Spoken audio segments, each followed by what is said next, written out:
हम सभी अपने आप को ठीक रखने के लिए, अपने इलाज के लिए डॉक्टर के पास जाते हैं और डॉक्टर को हम लोग भगवान के रूप में देखते हैं। लेकिन भगवान आपको किस रूप में देखते हैं? डॉक्टर आपको किस रूप में देखते हैं?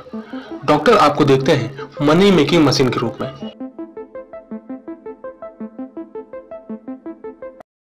Doctor are the backbone of our society, ये एक इंग्लिश की कहावत है जिसका मतलब है कि डॉक्टर हमारे सोसाइटी के लिए बहुत ज़्यादा ज़रूरी है। लेकिन क्या कभी आपने ये कहावत सुनी है कि आप डॉक्टर के लिए कितना ज़रूरी हैं? क्योंकि डॉक्टर आपसे पैसे कमाता है। डॉक्टर का बिजनेस का जरिया ही आप है और आपसे वो एक तरीके से नहीं, कई तरीकों से पैसा कमाता है। चलिए जानते हैं इसे। अगर हम पैसे कमाने की बात करें तो हमसे पैसे बहुत लोग कमाते हैं। डॉक्टर कमाता है, फार्मास कंपनी कमाती हैं और हेल्थ केयर से जुड़े बहुत सारे ऐसे बड़े बड़े बिजनेसमैन हैं जो अपना निजी क्लिनिक चलाते हैं या फिर एक बड़ी हॉस्पिटल चलाते हैं, वो भी हमसे पैसे कमाते हैं। लेकिन सीधे तौर पर देखा जाए तो डॉक्टर हमसे जुड़ा हुआ होता है और डॉक्टर ही वो जरिया है जिसके ज़रिए और भी लोग हमसे पैसे कमाते हैं।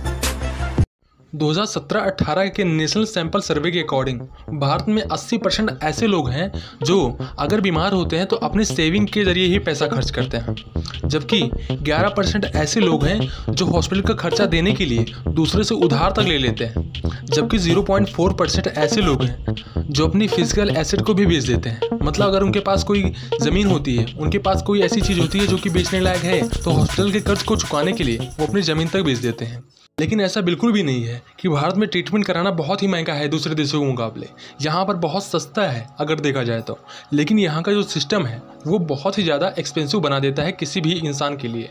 जैसे कि डॉक्टर्स, फार्मा कंपनी और हॉस्पिटल क्लिनिक्स ये ऐसे चार्जेस लगाते हैं, ऐसे गैर ज़रूरी जांचें आपको कराने के लिए बोलते हैं जिसकी ज़रूरत नहीं होती है, लेकिन इससे ये अपना भारी पैसा कमाते हैं। अगर हम देखें कि सरकार हमें कितना हेल्प करती है तो राज्य सरकार और केंद्र सरकार को मिलाकर जीडीपी का 2.1% हिस्सा केंद्र सरकार हमें देती है खर्च करने के लिए हेल्थ केयर सिस्टम पर। लेकिन इन पैसों से सरकार सिर्फ 13% ही हेल्थ केयर सिस्टम में प्रोवाइड करा पाती है, जिससे सरकार का 27.54% पैसा सिर्फ और सिर्फ दवाएं देने में ही लग जाता है।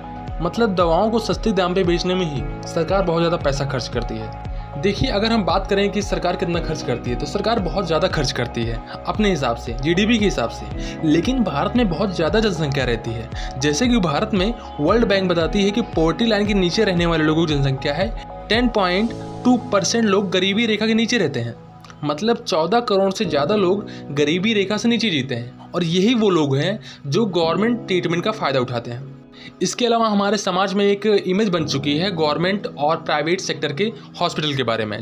जैसे कि अगर आप अपने प्राइवेट सेक्टर में इलाज कराते हैं तो वहाँ पर सबको लगता है कि आपका ट्रीटमेंट बड़े अच्छे से हो रहा है, लेकिन अगर आप गवर्नमेंट हॉस्पिटल में ये चीज़ कराते हैं तो सबको लगता है कि वहाँ पर ये अपने पैसे को बचाने के लिए गए हुए हैं, ये अपने पैसे को बचाना चाहते हैं, इसलिए गवर्नमेंट हॉस्पिटल में इनको ले जाया गया है। और इससे भी बड़ा कारण ये है कि भारत में सिर्फ 30% गवर्नमेंट या पब्लिक हेल्थ केयर हॉस्पिटल्स हैं।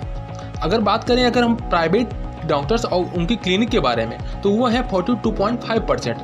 अगर हम प्राइवेट हॉस्पिटल्स की बात करें तो वो है 23.3%। मतलब जो प्राइवेट सेक्टर है इनकी जनसंख्या बहुत ज़्यादा है, तो जो लोग गवर्नमेंट हॉस्पिटल में जाना भी चाहते हैं वहाँ पर इतनी भीड़ रहती है कि वहाँ पर वो जा नहीं पाते हैं। और इन सब कारण को देखते हुए लोग शिफ्ट होते हैं प्राइवेट हॉस्पिटल या प्राइवेट क्लिनिक की तरफ, और वहाँ पर उनकी जेब से बहुत ज़्यादा पैसा खर्च होता है।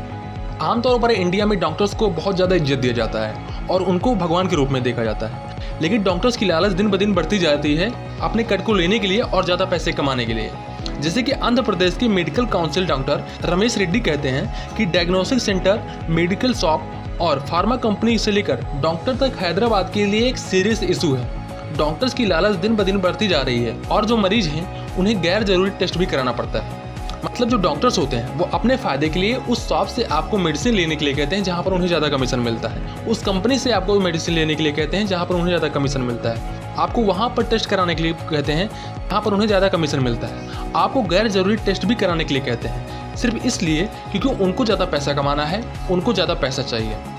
अगर डॉक्टर्स चाहें तो आपका इलाज कम से कम पैसे में किया जा सकता है, आपका कम से कम पैसा जाएगा और आप ठीक हो जाएंगे। लेकिन अगर वो ऐसा करेंगे तो उनके जेब में जो पैसा आता है आपकी कमाई का वो नहीं आ पाएगा और वो ऐसा चाहते नहीं हैं, इसीलिए वो अपना कट लेते हैं। फार्मा कंपनियों को बढ़ावा दिया जाता है और टेस्ट कराने के नाम पर गैर जरूरी टेस्ट कराया जाता है।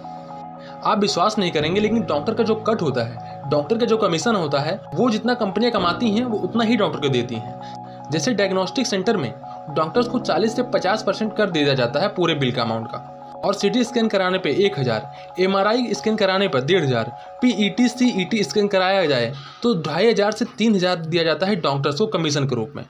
इसके अलावा अगर डॉक्टर आपको लिख के देता है कि आपको एक्सरे कराना है, पैथोलॉजिकल टेस्ट कराना है, ब्लड टेस्ट कराना है, तो इसमें भी उसको 25 से 30% का कट दिया जाता है डॉक्टर को।